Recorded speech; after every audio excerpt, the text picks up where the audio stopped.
Dysbiosis or leaky gut is the number one cause of allergies. And so this is something Marquetta shines at being able to help you sort through. Hey, I'm Dr. Ruth Roberts, the original holistic pet health coach, and with me today is Marquetta Jefferson, one of our certified holistic pet health coaches.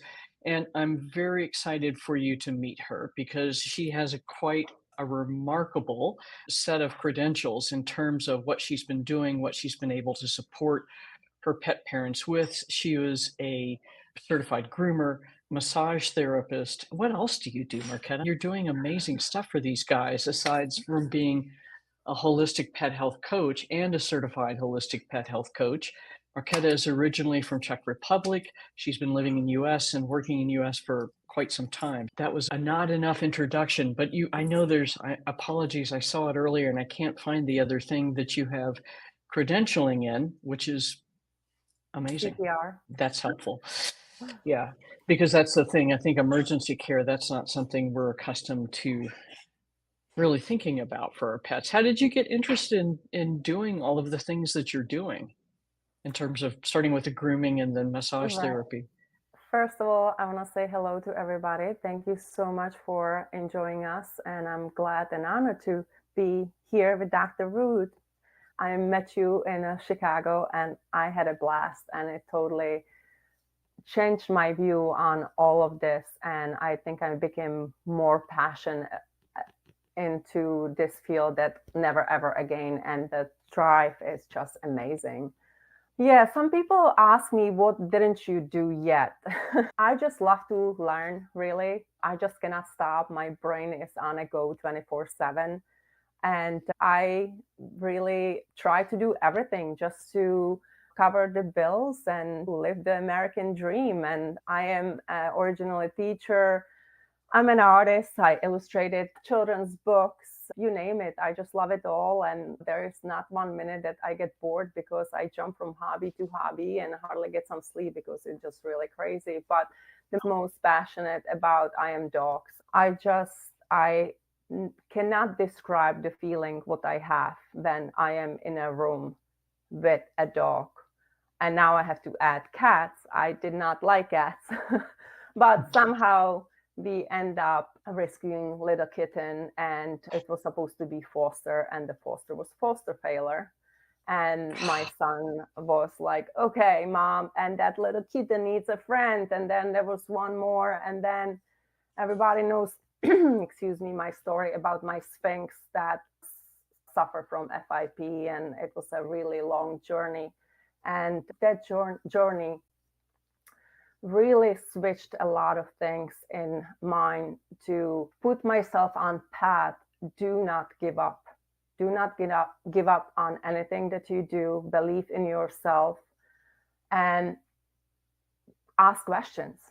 Don't be shy to ask questions. And I find out in my daily life when I talk to my clients, people just don't know certain things.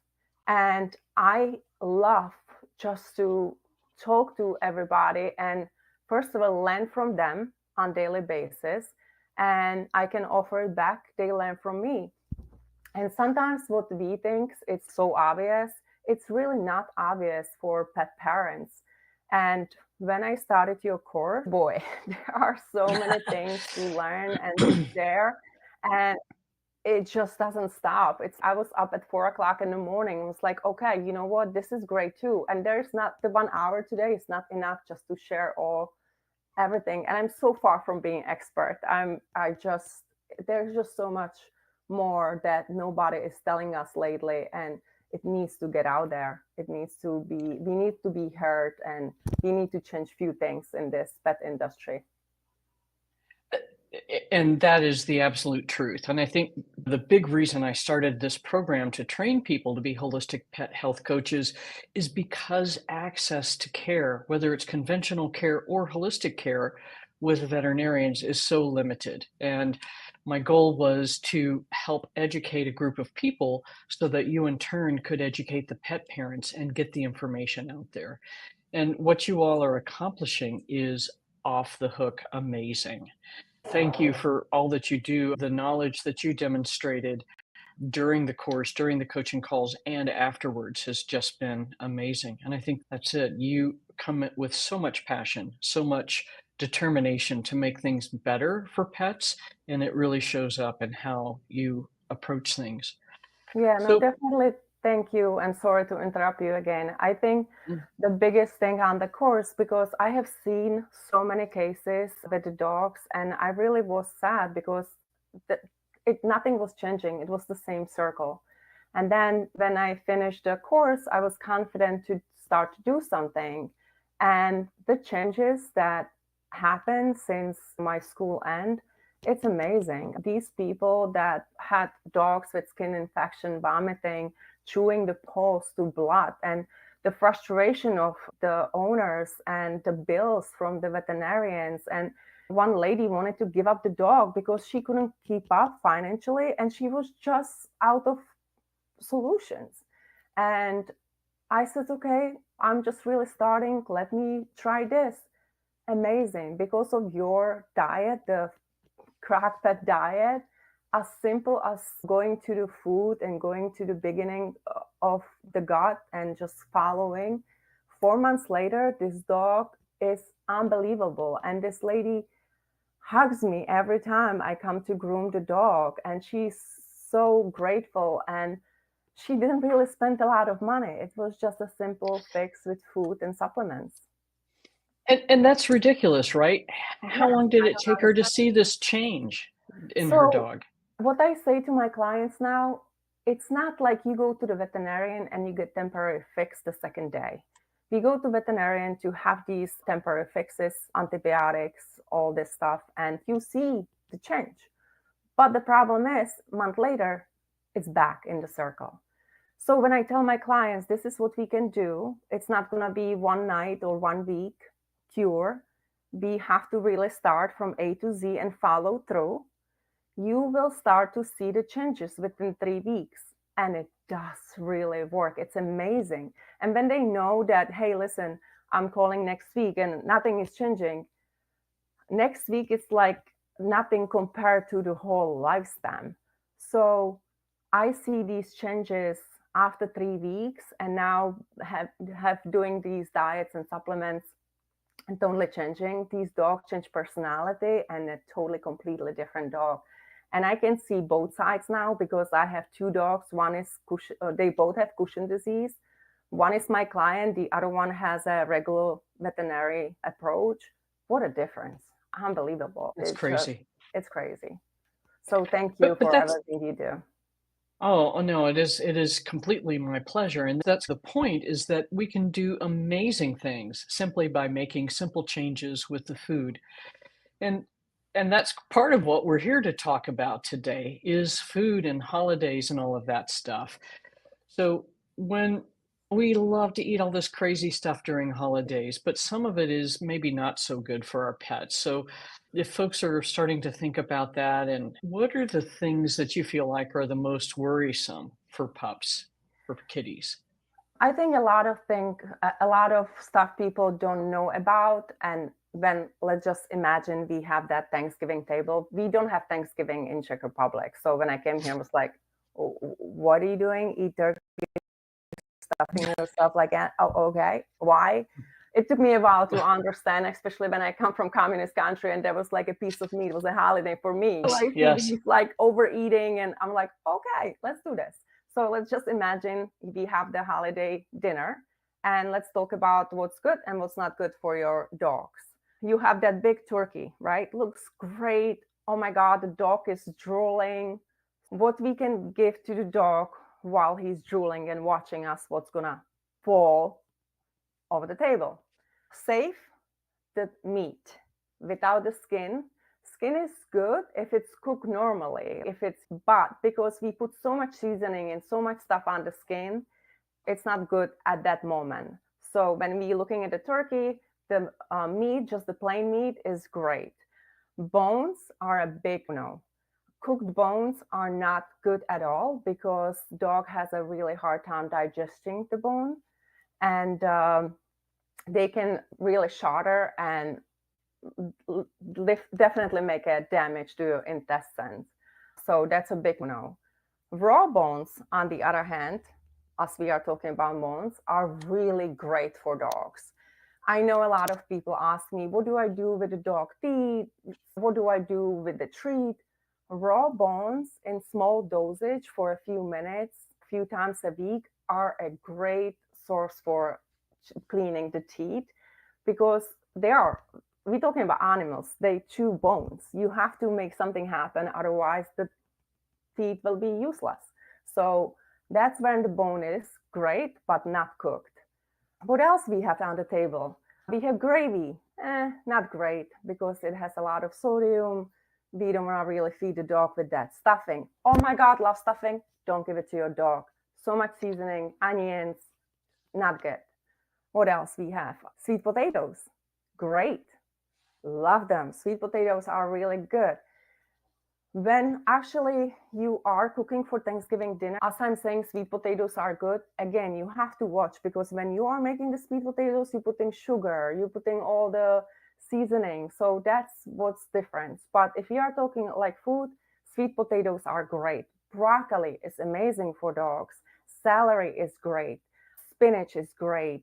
Carrots, great.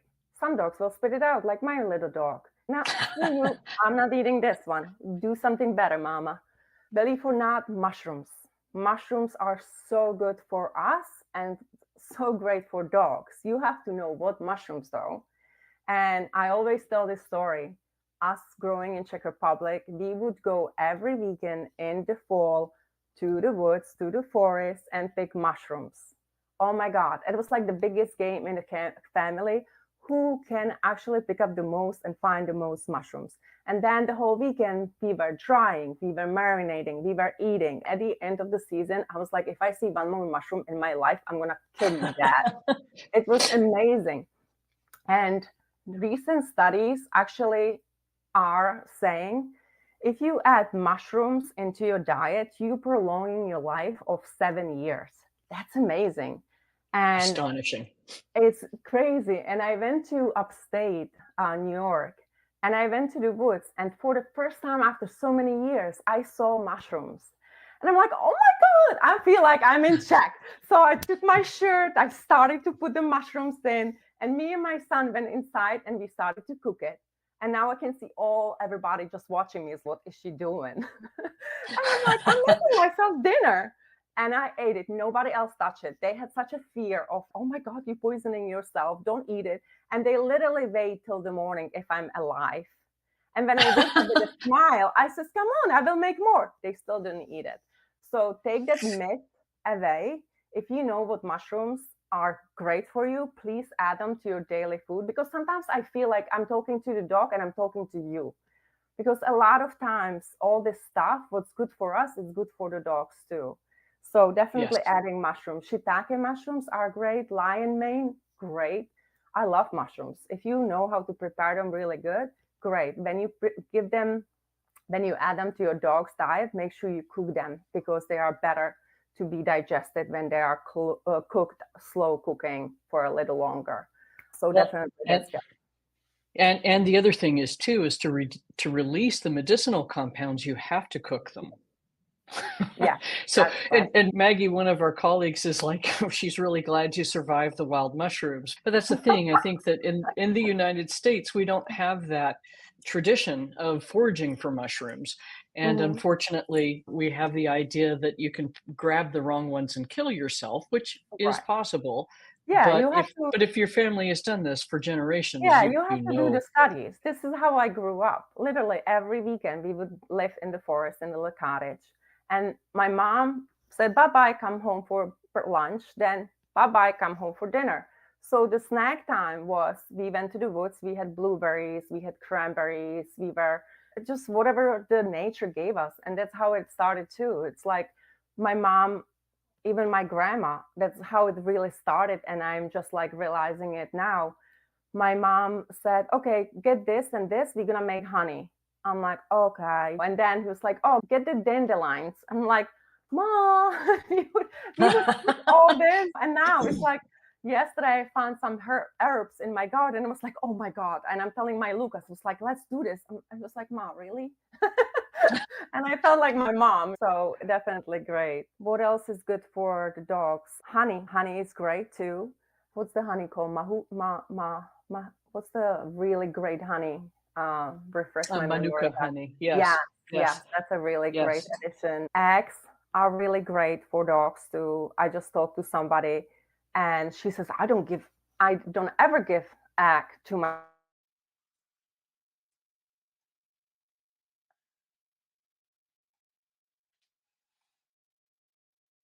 And the eggshell is a great source of calcium. Exactly. And that's one of the things that's really cool that we forget about is basically a Mhm. free source of calcium. Yes, Right on. definitely. What's dangerous during the holidays are definitely the sweets, any chocolate, pies, and caffeine, alcohol, anything that has xylitol, the artificial sweetener, is really bad for the dogs. Onions, grapes, raisins, chocolate. You really have to be careful that the dog doesn't sneak anything out of the garbage when you're cleaning up. Or if your dog has a sensitive stomach, please tell your family, do not toss anything down because they probably don't know what's good for them, what's not good. I had a big barbecue party years ago, and I told, that time Grizzly was very sensitive. My little Pomeranian was very sensitive to anything he ate. And I told the people, please don't give him anything. We end up in ER because he managed to climb under the barbecue grill and lick the oil and everything that was under. God. Yeah, so that was a little expensive Oh, barbecue. So you have to really be careful. And I always say before the dinner, when you're getting down to have the dinner, make sure your dog eats first because then he's going to be full and he's not going to be drooling as you are trying to have a dinner. And some dogs have no manners. They will jump on the table and steal the turkey. So you just really want to take care of your dog before the dinner. You want to exercise the dog before the dinner so the dog is tired. You want to take him for walks. You can give him some entertaining puzzles, dog puzzles. They have so many things now just to occupy the dogs. You make him busy, like a small child. Figure something out before you sit down and you can have a peaceful dinner with your babies. right on. And it's crazy too. Like a lot of dogs will come in the dining room with us, and then you have to watch your grandparents and make sure they're not slipping the dog something. Yes, definitely. Elaine was actually asking a great question and about the cooked turkey bones to create a broth. What do you think about that? I actually very big fan of bone broth lately. I started to make it for my customers, and bone broth is so beneficial to your dogs for so many reasons. First, great reason is when your dog is experiencing GI issues. There's a reason why my grandma made that chicken noodle soup when we were sick, when we were little. So bone broth is great. It's also great as a joint supplement. It's just too many to list really. And I have great recipes for the bone broth. It's really easy to make at home.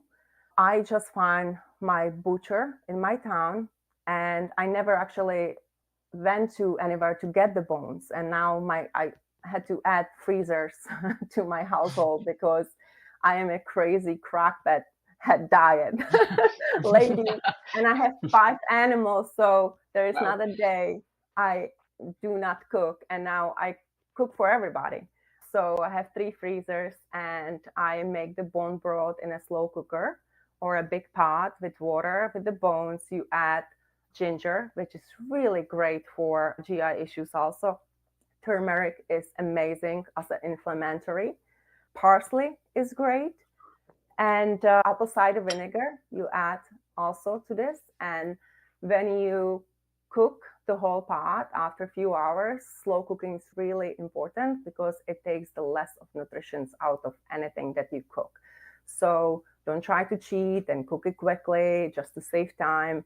No, you are trying to put the most nutrients into your dog's body and actually yours too. So when you cook it really slow for a few hours, and then I strain everything and I put the liquid into the glass containers. I freeze them. I label them with a date, what it is, because I make fish broth now, I make chicken broth, I made beef broth. I also make the whole organic chicken. What I do, the chicken in the slow cooker. Listen, guys, if you don't understand me, my English, please get the Google Translator out. Your English is fantastic. Sometimes I don't understand myself. I'm like, what did I just say? Yeah, I know. You're talking and it's like, what? Yeah, no, but your English is very good. Okay, No worry. thank you. I have my moments. So I do the whole chicken, and it's great because when I literally put the whole chicken, even with the liver, heart, everything inside, I cook it for hours with herbs, ginger, turmeric, parsley, apple cider vinegar. I put mushrooms in there, I put celery in there. And then when you finish, I strain everything, take the bones out of the chicken, toss it out, and the meat is so nice and great that I just pull it out, put it in the container, and I add it to the vegetables for my dogs and create that crock-pot recipe again. So it's really great. Do we see any other questions about the broth or anything? Yeah, and Elaine, if the bones have really been cooked, then really what they're good for at that point is making like a stock or something like that, Yes. because a lot of the nutrients have come out. But yeah, so that's the thing. That's what I used to do is we would make a chicken and then take the bones and whatever bits we didn't eat and then just make a broth or a stock from it. And that's the difference with the bone broth. It's a very long cooking process because you're trying to extract minerals and that sort of stuff. And one of the things that's interesting, Elaine, is that if your pet has allergies, sometimes bone broth can create a little histaminic, like a histamine reaction. So that's where a broth or a stock would be a better choice for your pup. But yeah, whatever you don't eat on the turkey, you throw it all in another pot and make soup. Definitely. Yeah. I even speaking about ham, pork is great for dogs. There's a myth that your dog should not really eat pork. No, not really. I hope you agree, Dr. Ruth. Yes, I do.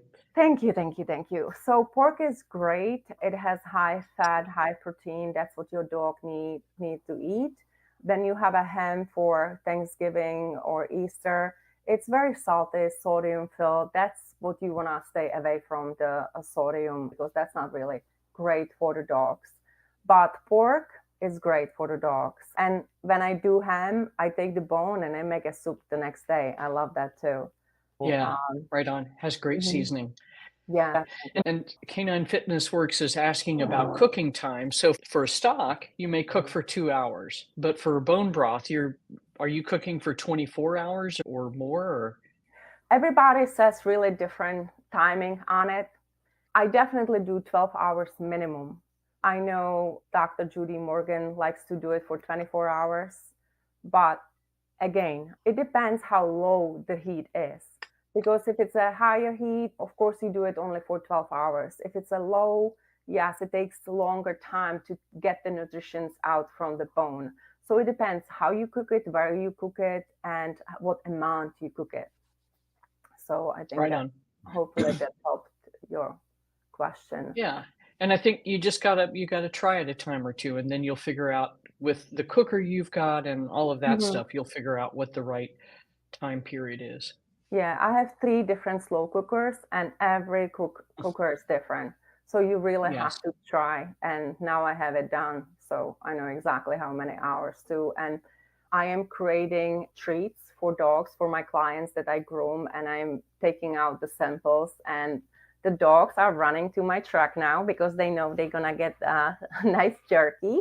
So I'm creating dehydrated snacks for dogs. And actually, my cat started to eat like crazy the sardines I create.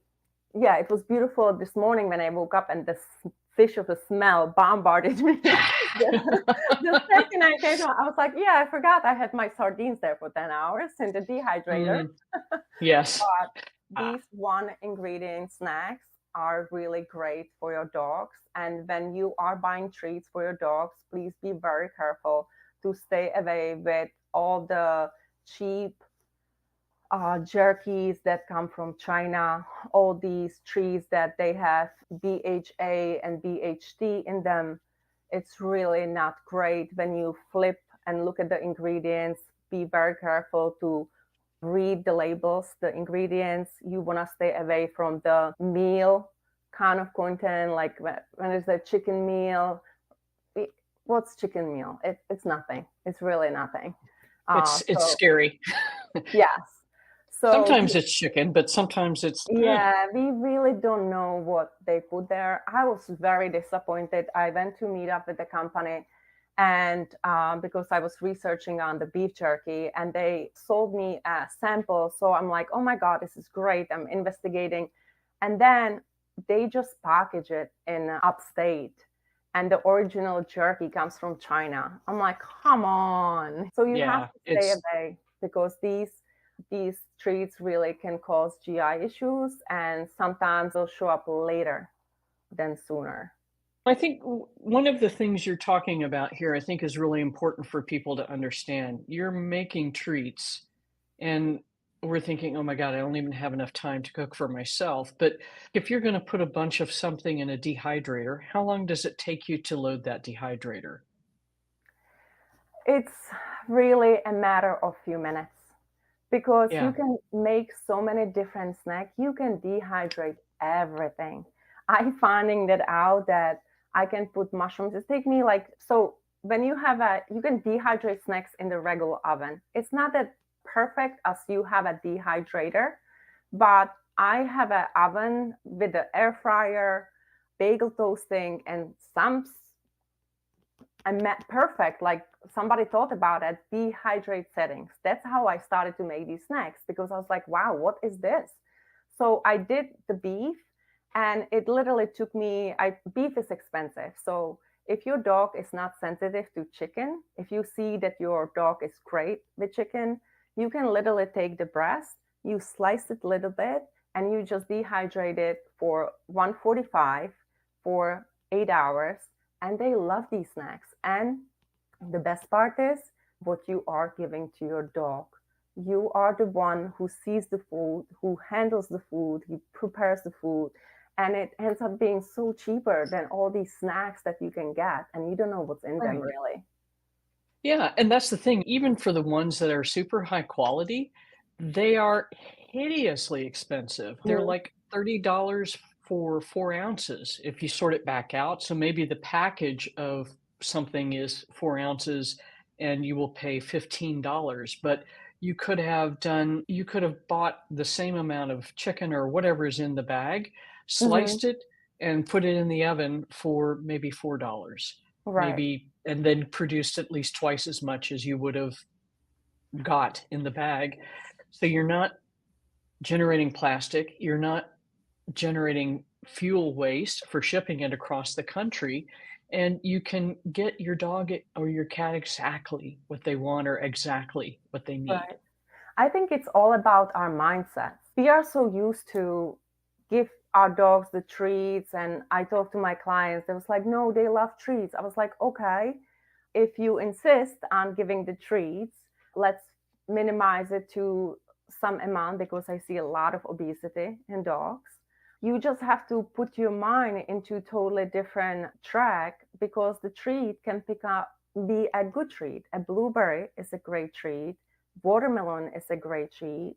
If you have little cooked beef or chicken, you can keep it in the container as you cook for yourself. If you don't cook for yourself, just make an egg. Cook an egg, make it in little pieces.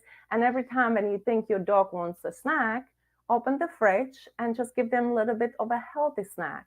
You don't have to go buy and spend so much money for this high processed food, treats that is really not good for your dog. And I'm telling you, all these dogs that even my dogs, I have 5 animals, and the change in them since March, I put them on home cooked diet and totally eliminate all the treats from stores. They are thriving. Somebody just came to my house and couldn't recognize my little Pomeranian because he lost 2 pounds because I Wow. took away carbs and starches from his diet, and he was actually running, and nobody ever saw this fat dog run. So it's a type of accomplishment. So it just, the same goes for us. We have to keep exercising emotional peace, and we are what we eat. It goes same for the dog. And you don't want to poison your body, you don't want to poison your dog. And we can definitely talk about this for hours and hours, but you can Yes, and control what indeed we you have. put. Yes. But you can definitely be in control what you give to your dog, what you feed your dog. And there are so many books now, so many YouTube videos. Everything goes down the gut.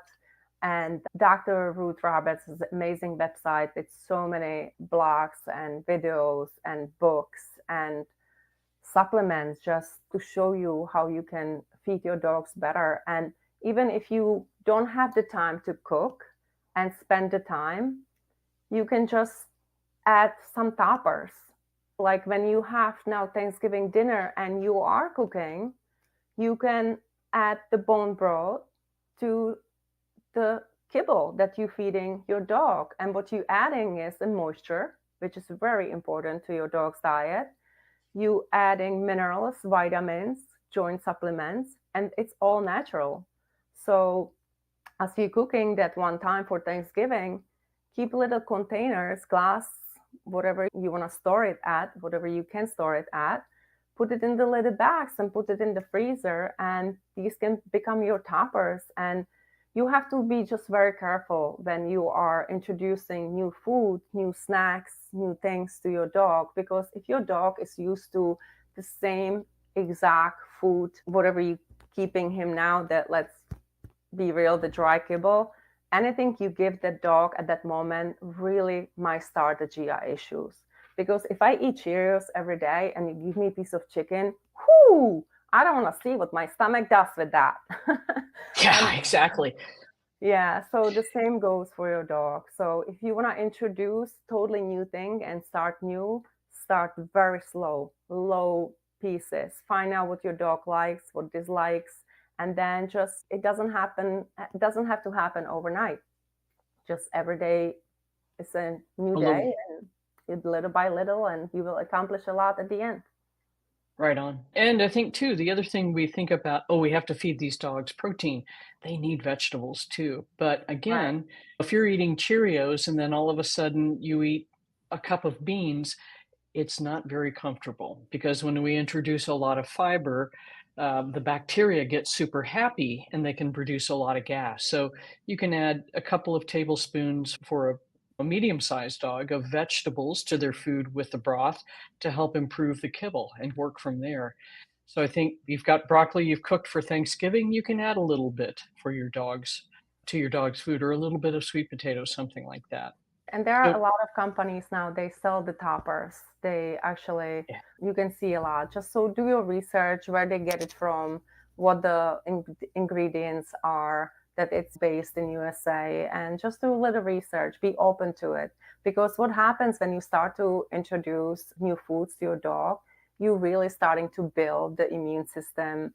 The diversity of the food will make amazing difference. And that's what happened with my grizzly, with my Palm. If you give him anything 4 years ago, he would be sick, had to go to the hospital, such a sensitive stomach. Now, because I cook all the time, I'm dropping everything, all the veggies, all the meat, everything goes down. And they are like sharks just waiting for a drop. And no GI issues since I started to do this. So rotation of these snacks and food and adding the right supplements, it's gonna really make a difference, and it will save you a lot of money when you go to the next visit to your vet. that's exactly it. So Elaine's asking, what do blueberries feed yeast? And I'm glad you asked this, Elaine, because I think this is a big misconception. Yeast is a secondary invader. It's not the primary cause of things. And indeed, if you've got a dog with itchy skin, that kind of stuff with a dog that we may consider has a candida or some sort of yeast infection in the gut, this is the big thing to worry about. But what it really means is that there is something out of balance in the whole immune system. Now, blueberries, and you also asked about cranberries, happen to be very low glycemic, meaning that they have and the low glycemic impact, meaning that they are low in sugar and they don't spike blood sugar. And so when we've got a dog that we're trying to calm down this bacterial and yeast imbalance, this is where if we take carbohydrates out of the diet, meaning, and what I mean by carbohydrates is starchy carbs, so rices, potatoes, that sort of stuff, this is where we can help that gut start to come back into balance. But Yes. I think that's critical to understand. Yeah, the yeasty foods, you have the sugar, the honey, the corn syrup, lentils, chickpeas, sweet potatoes, stuff like that will add to the yeast on the dog. But it's definitely important to get to the base of it. Why is the dog having difficulties with that from the beginning? Yes, Yeah, definitely. exactly. Didn't we talk about yet? So what if a dog gets is like your grizzly and crawls under the grill and eats the grease or gets into the trash? What are the signs and symptoms that the pet parent should watch for if their pet accidentally eats something harmful? If that happens, and it does happen a lot, I used to work in an animal hospital. So, any Halloween, Thanksgiving, Christmas Day, Christmas Eve, we had the most visits after emergencies were filled with accidentally eating the Halloween candy and stuff like that. The first thing when you see your dog and think something happened, you will definitely notice that there is a diarrhea, there's vomiting, your dog can be lethargic. I always look at my dogs. I see the sad little eyes telling me like, I don't feel good and I'm not sure what it is, and they cannot explain it to you. But as soon as you see diarrhea, you have to really check how serious this is. If you see any blood, it's a definitely vet visit.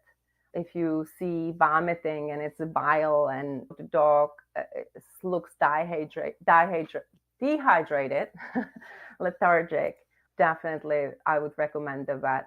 When you see there's a little stuff going on, you can see 1-2 days how the dog is feeling. I can recommend pumpkin.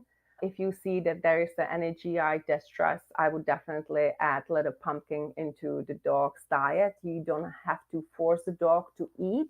It's okay to detox from whatever dog is eating. Just add water. That's really important.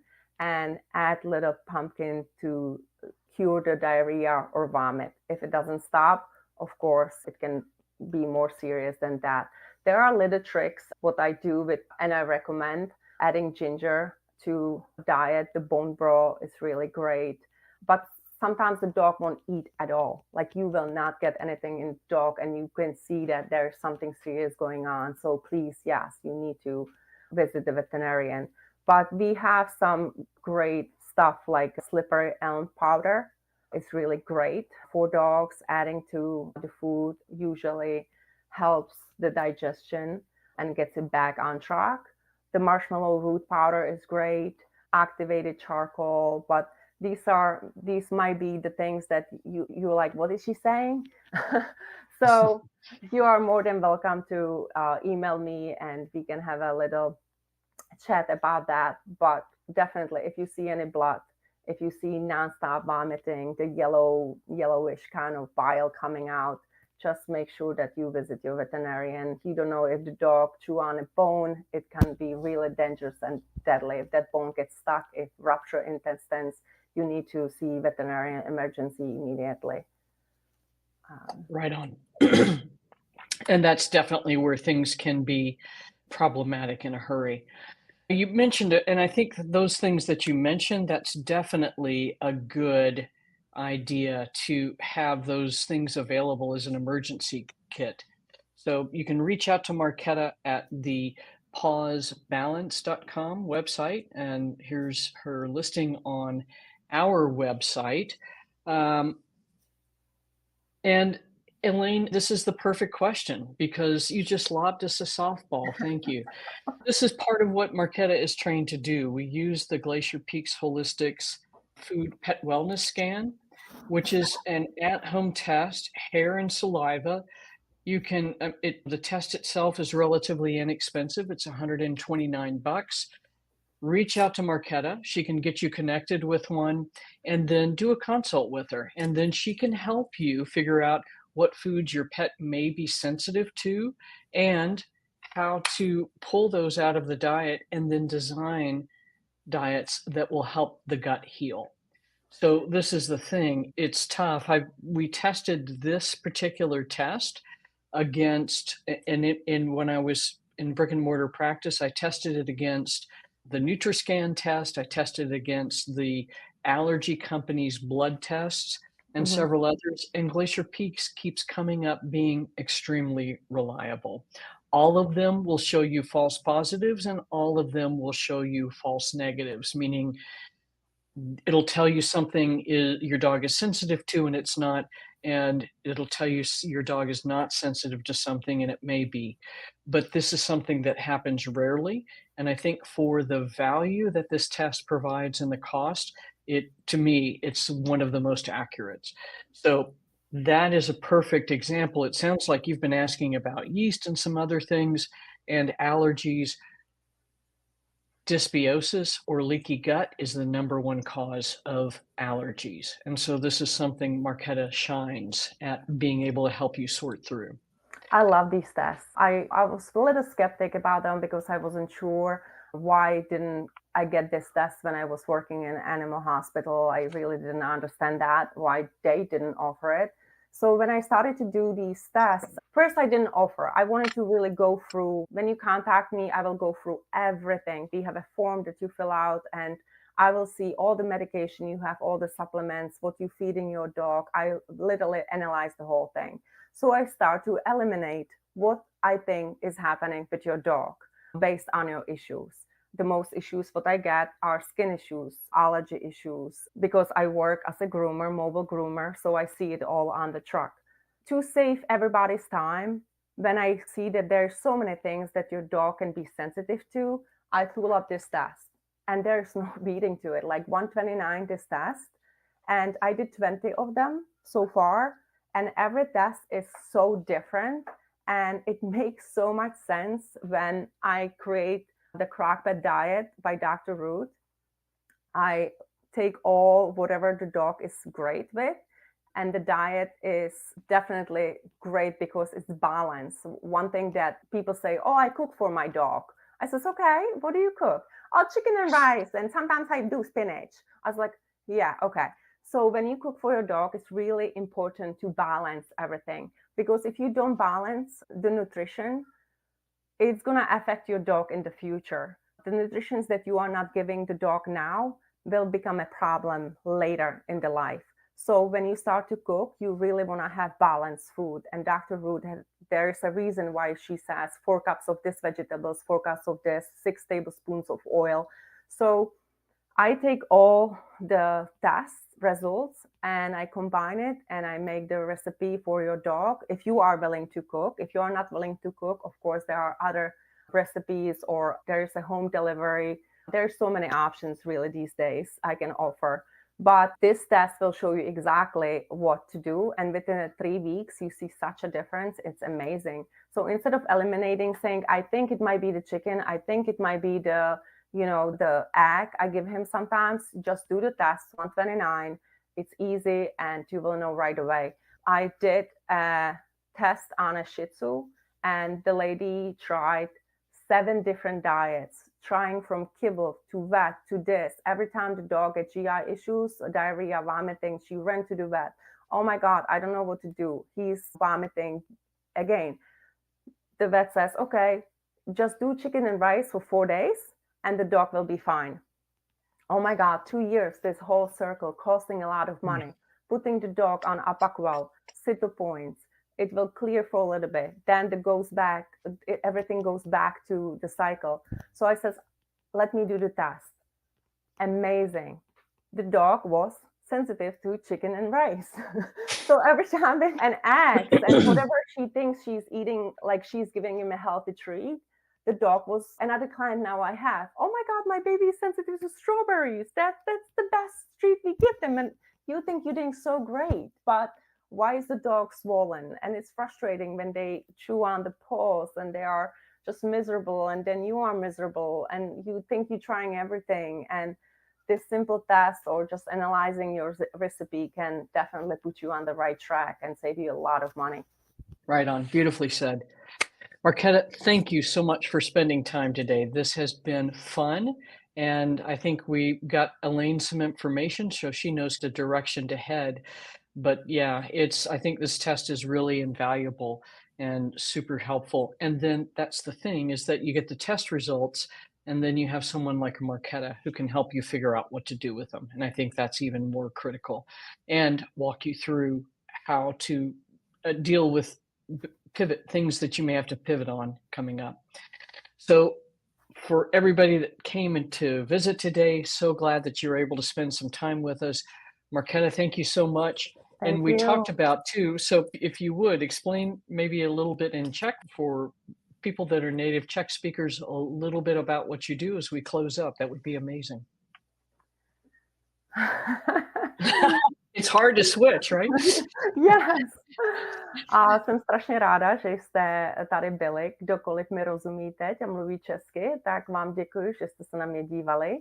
A musíme začít našim zvířátkám dávat to, co potřebují správného k životu. A určitě začneme jídlem. A wow, this is hard. After It is 30 hard. years, you forgot that, hey, listen, there's another Czech language. I actually speak Czechlish, I call it now. It's a Czechlish. Czechlish, yes. But Understood. yeah, thank you so much, everybody. Děkuji vám moc. It was absolutely awesome. Thank you, Dr. Ruth, for having me. And if anybody has questions, please email me, contact me through my website. Whoever can email me today. I have an ebook with really simple recipes for the holidays. Dr. Ruth has one great recipe that is non-baked, non-cooked, nothing. You can just literally throw it in the bowl and put it in the freezer or fridge and feed it to your dog. So they are very easy recipes. So just email me for more information. I will be more than happy to share everything with you. Beautiful. Thank you. All right, you all, we'll see you next week with more fun stuff.